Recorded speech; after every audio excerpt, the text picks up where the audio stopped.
babu wanda yake komawa ga Allah da zuciya guda face sai Allah ya karba masa.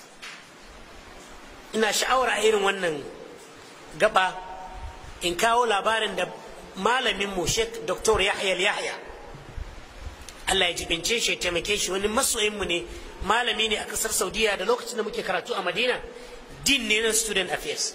Mun taba ganin mutum mai tausayi kamar sa, yana da tausayi da jinƙai da kyautata da taimako kwarai da gaske. Yana da yanzu professor ne a jami'ar Madina, kila ya ritaya. To shi ke ba da labarin wani makocinsa ya ce mun fito sallah ta azahar, sai na gan shi a Gumama. Za da yake ce Gumama wurin bola, wurin zuba shara. Sai je ɗauku gurasa a cikin shara ya kakkaɓe ya sa a leda ya sa aljihunsa ya shiga gidansa. Ya ce sai hankali na ya tashi, ya ce ashe makocin nan na wata talauci ya kai masa haka, ban sani ba, ina da abin taimakonsa ban taimake shi ba. To sai ya shirya cewa da la'asar zai ziyarce shi.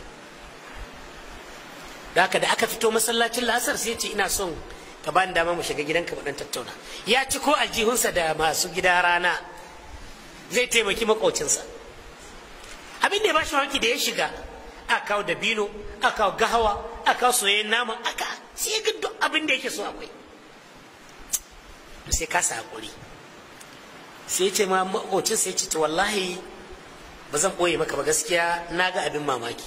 Ya ce mai abin mamaki da kai ne? Ce ɗazu na ga abin da kai a Gumama, ka ɗauki biredi a cikin Gumama, ka sa a leda, ka sa a jinka. Ya ce wannan ya tada min hankali, na ɗauka ko bukata gare ka. Sai dariya ya ce zan baka labari, alkawari ne ma Allah, duk inda naga ana wulakanta abinci sai na darajanta shi. Ya ce ka sa abin da ya faru? Ya ce a'a. Ya ce wata rana ina tsohon labari, ina matashi. Ya ce ina da mace guda da ya guda mace. Ya ce a lokacin babu arziki, in akwai alhazai sai mu fita mu yi musu garuwa, mu musu hidima, su ba mu riyal. Ya ce wannan shine abincin. In suka wuce talauci ya dawo mana sai yadda hali. Ya ce to idan na fita da safe dan abin da Allah ya hore da yamma shi zan dawo da shi. Akwai ranar da muke ci abinci sau biyu, akwai ranar da muke ci abinci sau ɗaya. Ya ce wata rana da shi, akwai ranar da muke ci abinci sau biyu, akwai ranar da muke ci abinci sau ɗaya. Ya ce wata rana na fita na wuni yawo na dawo ban samu aikin yi ba. Ko da na zo da matata da ƴata suna ƙofar gida suna jira, yunwa, magani ban dawo da komai ba. Muka shiga gida na basu hakuri, muka yi sallar dare, muka yi addu'a. Na waye gari na fito, ya ce wallahi rana ta faɗi ban sake samun kosisi. Na koma ma iyalina na basu hakuri, rana ta uku igin ban samu aiki. Kuma a lokacin wai a kaddara ma kana so kai barawa za ka roƙa, duk mutane cikin talauci suke. Amma duk da haka balarabe na jin izzatun nafs. Wannan ba girman kai ake ce masa ba, sanin girman kai ko kuma girmama kai. Baya iya roƙo. Da aka kwana uku ya ce sai wani waswasi ya zo min, amma ina tsoron in faɗa ma matata. Ya ce a rana ta hudu ya zama dole na fito matata na faɗa mata gaskiya. Na ce wallahi wani abu nake tunani. Ta ce menene? Na ce yarinyar nan ta mu kai ta kasuwar bayi mu sayar da ita, don kar mu mutu tare da ita. Duk wanda ya sai ta zai bata abinci, mu kuɗin da zai ba mu sai mu je mu sayi abinci. Ka san mace sai ta san masa da faɗa. Ya za ka yi haka, ka sai da yarka yan. A'a, rana ta biyar ya fita ya dawo, ko da ya dawo ba ta iya tashi. Uwar tana kwance, mutuwa guzuma kenan ko? Uwa kwanci, ɗiya kwanci. Ta ce na yarda, ka zo ka ɗauke ta, ka je ka sayar da ita. Ya ce yarinyar na nasa ta yi wanka, ya budurwa, aka sa mata tufafi muka fita. Na je da ita kasuwar bayi, Allah nake wa zai fara tayawa, saboda ni kaɗai na san irin rurar da ciki na ke. Ya ce nan take wani mutum da ganinsa daga ƙauye yake, ya saye ta riyal 12 na zinari. Ya ce babu ciniki, wallahi nan take na sallama masa. Sai na zarce wurin kasuwar dabino. Ya ce ban waiwai yariyar ba sam. na sai buhun da bino a kan riyal 2 na sawo riyal 10 aljihu a zaton siyasa riyal 10 aljihu ashe ba aljihu yasa su ba. muka tafi na shiga gaba ko da iso kofar gidana in wai gaban ga dan dakon da ya dauko buhun da bino ba ce wallahi hankali na ya tashi yace da rinka muzurai indi ba gabas indi ba yamma yace na koma can inda na so da binun nan babu shi babu samata indi ba gabas indi ba yamma yace na koma can inda na so da binun nan babu shi babu samatarsa. Inna lillahi wa inna ilaihi raji'un. Yace kawai sai na wuce wurin dawafi. A'a ko da ya zo dawafi sai ya ga dattijo da ya sayi yarinya rike da ita suna dawafinsu. Yace na kalle shi na ya kyaci wato an ci banza ke ya an shabi ya kuma babu kuɗin. Yace sai dan ya rinka min wasu wasi to wai ko in bi su ya je bayan gari in buge shi in karɓo ɗiyata. Haka da yace na ƙara dawafi na zo na yi nafila ina gama nafila sai dattijon nan ya zo sai ya same ni sai ce wannan yariya ne alaƙa ka da ita sai na ce ina ruwanka baiwa ce an saida maka ita tafiya mana sai dariya ce ba wannan bane ai ta bani labarin duk abin da ake ciki me yasa ka sayar da yarka yace to tunda ka ce haka yunwa talauci yace sai dauko jakarsa sai zazzage ko da aka lissafa kamar labari na so kubce min amma ina sa ran riyal 36 aka samu a ciki na zinari yace to mu raba biyu dauki 18 in dauki 18 kuma dauki ɗaya ka tafi da ita